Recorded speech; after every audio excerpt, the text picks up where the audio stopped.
നമ്മൾ ഇനി ഫോക്കസ് വാർത്തകളിലേക്ക് പോവുകയാണ്. സ്വർണ്ണക്കൊള്ളയിൽ സർക്കാർ ഊരാക്കുടുക്കിലായിരിക്കുകയാണ് സർക്കാരും ദേവസ്വം ബോർഡും. ശബരിമല സ്വർണ്ണക്കൊള്ളയിൽ ദേവസ്വം ബോർഡിന് കൈ കഴുകാനാകില്ല എന്ന് ഇന്നലെ ഇടക്കാല ഉത്തരവിൽ കോടതി വ്യക്തമാക്കിയിരുന്നു. അത് കാര്യകാരണ സഹിതം അക്കമിട്ട് നിരത്തുന്ന ഇടക്കാല ഉത്തരവാണ് ഇന്നലെ പുറത്തു വന്നത്. ഇത് ഇതുവരെ സർക്കാർ പറഞ്ഞുകൊണ്ടിരുന്ന ന്യായീകരണങ്ങൾക്കൊക്കെ വിരുദ്ധമാണ്. ദേവസ്വം ബോർഡും പറഞ്ഞുകൊണ്ടിരുന്ന ന്യായീകരണങ്ങൾക്ക് വിരുദ്ധമാണ്.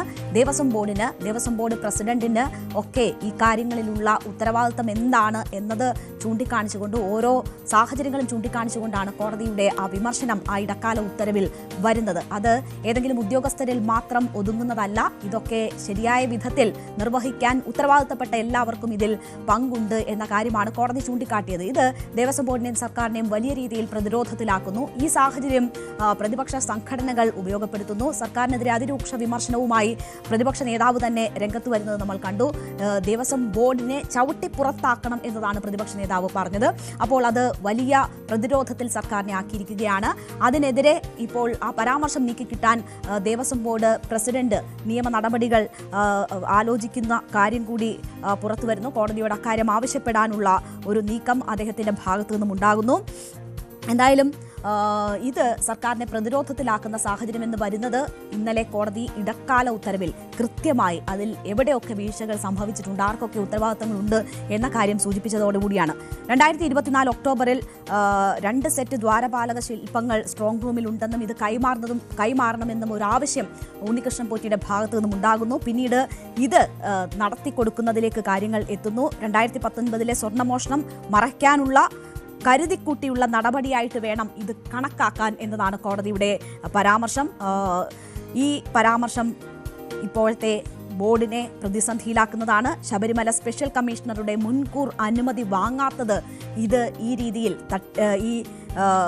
കരുതിക്കൂട്ടി ഇത് മറയ്ക്കാനുള്ള ശ്രമമാണ് എന്നതാണ് കോടതിയുടെ ഒരു പരാമർശം. അത് വളരെ ഗൗരവതരമാണ്.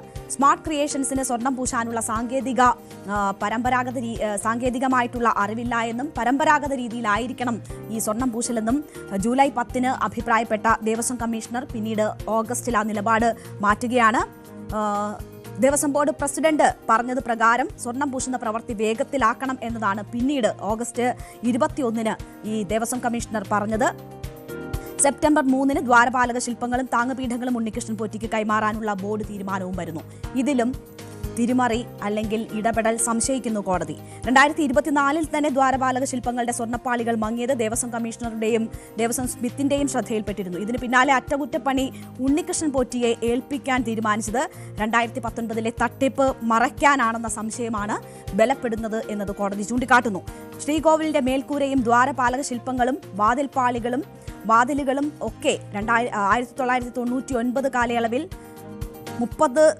ഏതാണ്ട് 31 കിലോയോളം സ്വർണം ഉപയോഗിച്ച് പൂശിയതാണ്. എന്നിട്ടും ദ്വാരപാലക ശില്പങ്ങൾ ചെമ്പുപാളി എന്ന പേരിൽ കൈമാറി തിരികെ എത്തിച്ചത് ശബരിമലയിൽ നിന്ന് കൊണ്ടുപോയ സ്വർണ്ണപ്പാളി തന്നെയാണോ എന്നത് സംശയകരമാണ്. തിരികെ എത്തിച്ചപ്പോൾ തൂക്കി നോക്കാത്തതിലും മഹസറിൽ രേഖപ്പെടുത്താത്തതിലും ദേവസ്വം ബോർഡിന് ഉത്തരവാദിത്തമുണ്ട് എന്നത് ദേവസ്വം ബോർഡിനെ കുറ്റപ്പെടുത്തിക്കൊണ്ട് തന്നെ ഈ ഉത്തരവിൽ കോടതി ചൂണ്ടിക്കാട്ടുകയാണ്.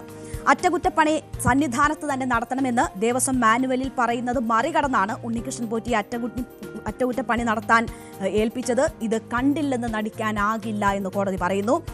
ഇതുവരെ പറഞ്ഞതിനൊക്കെ വിരുദ്ധമാണ് ഈ കോടതി ചൂണ്ടിക്കാട്ടിയ ഇതുൾപ്പെടെയുള്ള അക്കമിട്ട് നിരത്തിയ ബോർഡിന്റെയും അതിനെ നിയന്ത്രിക്കുന്നവരുടെയും വീഴ്ചകൾ എന്നത് വരുമ്പോൾ മുഖ്യമന്ത്രി വാർത്താസമ്മേളനത്തിൽ പറഞ്ഞത് ഇതുവരെ ദേവസ്വം ബോർഡിനെ യാതൊരു തരത്തിലും കോടതി ഇക്കാര്യവുമായി ബന്ധപ്പെട്ട് കൂട്ടിയോജിപ്പിച്ചിട്ടില്ല എന്നത് കാണണം എന്നതാണ്. ബോർഡിനെ വെള്ളപൂശുന്നതായിരുന്നു മുഖ്യമന്ത്രിയുടെ ആ നിലപാടെങ്കിൽ കോടതി തന്നെ അത് തിരുത്തിയിരിക്കുന്നു എന്നതാണ് ഇന്നലത്തെ ഇടക്കാല ഉത്തരവിൽ ചൂണ്ടിക്കാട്ടുന്നത്. ഇതേ ന്യായീകരണം തന്നെയാണ് ദേവസ്വം മന്ത്രി VN വാസവൻ ആവർത്തിച്ച് നടത്തിക്കൊണ്ടിരുന്നത്. പക്ഷേ ഇനി അത്തരം ഒരു വാദത്തിന് യാതൊരു പ്രസക്തിയുമില്ല എന്നത് ഇടക്കാല ഉത്തരവിലൂടെ വ്യക്തമാവുകയാണ്. Devaswom board president PS Prashanth ഉൾപ്പെടെയുള്ളവർ മുൻകാല ദേവസ്വം ബോർഡുകൾക്കാണ് ഇതിന്റെ ഉത്തരവാദിത്തമെന്ന് ആവർത്തിച്ച് മാധ്യമങ്ങൾക്ക് മുന്നിൽ പറഞ്ഞിരുന്നു. പക്ഷേ അദ്ദേഹത്തിന്റെ പേരുൾപ്പെടെ ഈ ഉത്തരവിൽ വരുമ്പോൾ അദ്ദേഹവും പ്രതിരോധത്തിലാവുകയാണ്. ആ രീതിയിൽ സർക്കാരിനെ സംബന്ധിച്ച് വലിയ തിരിച്ചടിയായി മാറിയിരിക്കുകയാണ് ഇന്നലത്തെ കോടതിയുടെ ഇടക്കാല ഉത്തരവും അതിൽ വന്നിട്ടുള്ള പരാമർശങ്ങളുമെല്ലാം. ഇത് പ്രതിപക്ഷവും വലിയ രീതിയിലുള്ള ആയുധമാക്കുന്നുണ്ട്. വി ഡി സതീശൻ ഇതുമായി ബന്ധപ്പെട്ട് പറഞ്ഞിരിക്കുന്നത് ദേവസ്വം ബോർഡ് പിരിച്ചു വിടണം എന്നതാണ്. ദേവസ്വം മന്ത്രി രാജിവെക്കണം, ദേവസ്വം ബോർഡിനെ ചവിട്ടി പുറത്താക്കണം എന്ന ഒരു വാക്കുവരെ പ്രതിപക്ഷ നേതാവ് ഇതുമായി ബന്ധപ്പെട്ട് ഇന്ന് മാധ്യമങ്ങളുടെ ചോദ്യത്തിന് മറുപടിയായി പറഞ്ഞു. ദേവസ്വം നിയമങ്ങൾ മാനുവലി ലംഘിച്ച് ഹൈക്കോടതിയുടെ വിധിയെ ലംഘിച്ചാണ് ഇപ്പോഴത്തെ ദേവസ്വം ബോർഡ് ഈ ദ്വാരപാലക ശില്പവും ബാക്കി കാര്യങ്ങളും പുറത്തേക്ക് കൊണ്ടുപോയത്. വലിയ സ്വർണ്ണ കവർച്ചയാണ് ശബരിമലയിൽ നടന്നത് എന്ന് ഹൈക്കോടതി അടിവരയിട്ട് രേഖപ്പെടുത്തിയിരിക്കുന്നു. ഇപ്പോഴത്തെ ദേവസ്വം ബോർഡിനും ഇപ്പോഴത്തെ ദേവസ്വം മന്ത്രിക്കും പങ്കുണ്ട് എന്ന് വളരെ വ്യക്തമാണ്. അതുകൊണ്ട് അടിയന്തരമായി ദേവസ്വം മന്ത്രി രാജിവെക്കണം, ദേവസ്വം ബോർഡിനെ പുറത്താക്കണം, ചവിട്ടി പുറത്താക്കണം. അപ്പോൾ പ്രതിപക്ഷ നേതാവ് ഇത് അവർ പറഞ്ഞുകൊണ്ടിരുന്ന സർക്കാരിനെതിരെ ഉന്നയിച്ചുകൊണ്ടിരുന്ന ആരോപണങ്ങൾ കുറച്ചുകൂടി ശക്തമായി ഉന്നയിക്കുന്നതിന് ഈ കോടതിയുടെ ഇടക്കാല ഉത്തരവ് ആയുധമാക്കുകയാണ് ചെയ്യുന്നത്. ഇതിൽ Devaswom board president PS Prashanth വലിയ രീതിയിൽ പ്രതിരോധത്തിലാകുന്നു. അദ്ദേഹം പറയുന്നത് താൻ കോടതി ഈ ഉത്തരവിൽ പറയുന്നത് പോലെ ഉണ്ണികൃഷ്ണൻ പോറ്റിയുടെ കയ്യിൽ ദ്വാരപാലക ശില്പത്തിന്റെ പാളികൾ കൊടുത്തുവിടണമെന്ന് താൻ ആവശ്യപ്പെട്ടിട്ടില്ല എന്നതാണ് PS പ്രശാന്ത് ആവർത്തിക്കുന്നത്. അത്തരം ഒരു നിർദ്ദേശവും താൻ നൽകിയിട്ടില്ല. എല്ലാ നിബന്ധനകളും പാലിച്ചുകൊണ്ടാണ് ഈ സ്വർണ്ണപ്പാളികൾ കൊണ്ടുപോയിട്ടുള്ളത് എന്നത് PS പ്രശാന്ത് ചൂണ്ടിക്കാട്ടുന്നു.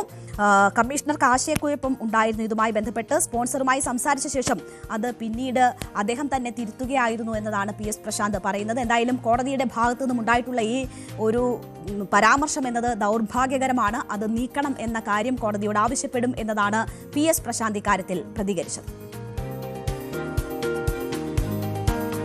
ഞാൻ പറഞ്ഞ് അയാളുടെ ഇടപെട്ടതിന്റെ ഭാഗമായി ഉണ്ണികൃഷ്ണൻ പോറ്റിയുടെ തന്നെ കൊടുത്തുവിട്ടു എന്നാണ് ഒരു പരാമർശമായി വന്നിരിക്കുന്നത്. അത് ദൗർഭാഗ്യകരമാണ്.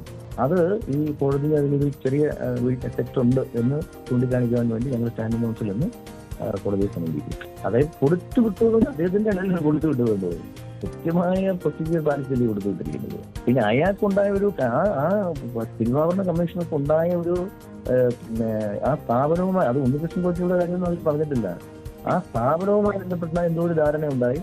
അത് അയാൾ തന്നെ തിരുത്തുകയും ചെയ്തത്. ഞാൻ ഇടപെട്ടിട്ട് എന്ന് ആ കത്തൊന്ന് വായിച്ചു നോക്കത്തിൽ എവിടെയെങ്കിലും പറഞ്ഞിട്ടുണ്ടോ? ഇല്ലല്ലോ. അപ്പൊ ഞാൻ പറയുന്നത് ഇതൊക്കെ സത്യസന്ധമായി നമ്മൾ മുന്നോട്ട് പോയ കാര്യങ്ങളാണ്. നിങ്ങൾ ആ ബോർഡിന്റെ ഉത്തരവ് 2024 മുതലുള്ള ഇപ്പൊ ഈ 25 ഏറ്റവും ഒടുവിൽ വരെ ഇറങ്ങിയ ബോർഡിന്റെ 4 ഉത്തരവുകളുണ്ട്. ഈ 4 ഉത്തരവുകളും ഉണ്ണികൃഷ്ണൻ പോറ്റിയെയോ അദ്ദേഹത്തിന്റെ സഹായികളെയോ അല്ലെങ്കിൽ മറ്റേതെങ്കിലും ഉദ്യോഗസ്ഥ ബന്ധത്തെയോ സഹായിക്കുന്ന ഒരു ഒരു വാക്കോ അതിലുണ്ടോ പരിശോധിക്കും. അത് ഞങ്ങൾ കോടതിയെ ബോധിപ്പിച്ചു. ഞങ്ങൾ സ്റ്റാൻഡിംഗ് കൗൺസിൽ വഴി ഇതിലെ ഉണ്ണികൃഷ്ണൻ പോറ്റിയുമായോ അദ്ദേഹത്തിന്റെ വേറെ ഏതെങ്കിലും ബാംഗ്ലൂരിലുള്ള കള്ളന്മാരുമായിട്ടോ ഇവിടുത്തെ ഉദ്യോഗസ്ഥ ബന്ധവുമായോ ഞാൻ അല്ലെങ്കിൽ എന്റെ ഈ ബോർഡ് സഹായിച്ചതായി രേഖയോ തെളിവോ എന്തെങ്കിലും ഉണ്ടോ? അപ്പോൾ ഈ വിഷയത്തിൽ താൻ സേഫ് ആണ് എന്ന് കരുതിയിരുന്ന അല്ലെങ്കിൽ അങ്ങനെ മാധ്യമങ്ങളെ ധരിപ്പിച്ചിരുന്ന PS പ്രശാന്തിന് തന്നെ കോടതിയുടെ ഈ പരാമർശങ്ങൾ വലിയ രീതിയിൽ ബുദ്ധിമുട്ട് സൃഷ്ടിക്കുന്നു എന്നത് വേണം മനസ്സിലാക്കാൻ. സർക്കാർ PS പ്രശാന്തിന്റെ നേതൃത്വത്തിലുള്ള ദേവസ്വം ബോർഡിന്റെ കാലാവധി നീട്ടാൻ ആലോചിച്ചിരുന്ന ഒരു ഘട്ടമാണ് എന്നത് കൂടി ആലോചിക്കണം. ആ ഘട്ടത്തിലാണ് ഇപ്പോൾ കോടതി പരാമർശത്തിൽ നിലവിലെ ദേവസ്വം ബോർഡ് പ്രസിഡന്റിനെ പരാമർശിച്ചിരിക്കുന്നത്. അത് അദ്ദേഹത്തിനെ സംബന്ധിച്ച് വലിയ തിരിച്ചടിയായിരിക്കുന്നത്. എന്തായാലും ഹൈക്കോടതിയെ ഇത് നീക്കണമെന്നാവശ്യപ്പെട്ട് സമീപിക്കാനിരിക്കുകയാണ് PS പ്രശാന്ത്.